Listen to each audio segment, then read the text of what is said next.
மக்களே என்ன பார்க்க போகிறோம்னா காளான் கிரேவி தாங்க. தோசைக்கு சப்பாத்திக்கு ஏற்ற மாதிரி வாங்க எப்படி செய்யலான்னு பார்க்கலாம். அடுப்பு ஆன் பண்ணிக்கலாங்க. தேவையான அளவு எண்ணெய் சேர்த்துக்கலாங்க.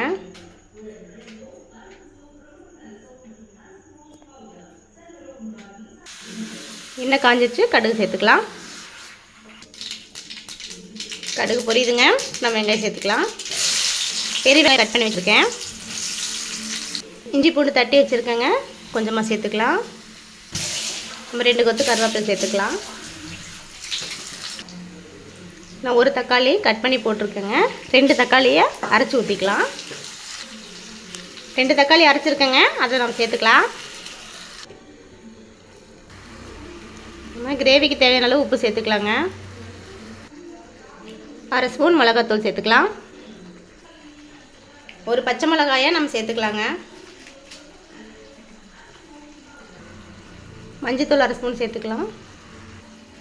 இதுக்கு தேவையான தேங்காய் அரைச்சி வச்சுருக்கேங்க. அதுக்கு என்னென்ன போட்டு அரைச்சேன்னா, ஒரு மூடி தேங்காய், 1 ஸ்பூன் சீரகம், 1 ஸ்பூன் சோம்பு, 1 துளி பட்டை, 3 கிராம்பு போட்டு அரைச்சி வச்சுருக்கேங்க. அதை நாம் சேர்த்துக்கலாம்.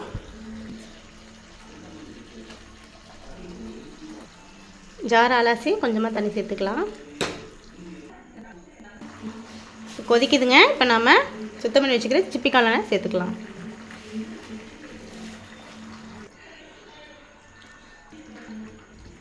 அவ்வளோதாங்க, ரெடி ஆகிடுச்சு நம்ம சிப்பி காளான் கிரேவி.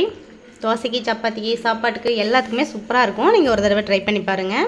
வீடியோ பிடிச்சிருந்தால் லைக் பண்ணுங்கள், ஷேர் பண்ணுங்கள், மறக்காமல் சப்ஸ்கிரைப் பண்ணிடுங்க. வாழ்க வளமுடன்.